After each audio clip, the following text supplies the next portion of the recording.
Satu Muharram detik permulaan perkiraan tahun Islam Hijrah, perpindahan Nabi dan umat Islam dari kota Makkah ke kota Madinah.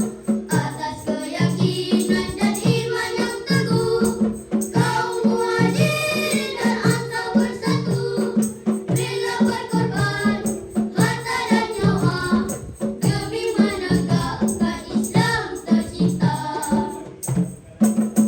Hijrah itu pengorbanan, hijrah itu perjuangan, hijrah itu persaudaraan, hijrah membentuk perpaduan, hijrah itu pengorbanan, hijrah itu perjuangan, hijrah itu persaudaraan, hijrah membentuk perpaduan.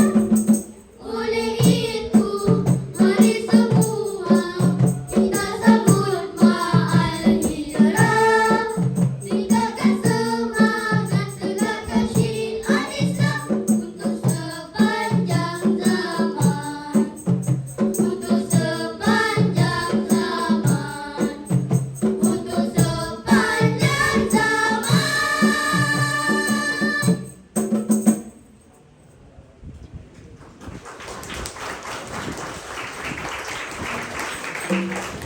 Sekian wabillahi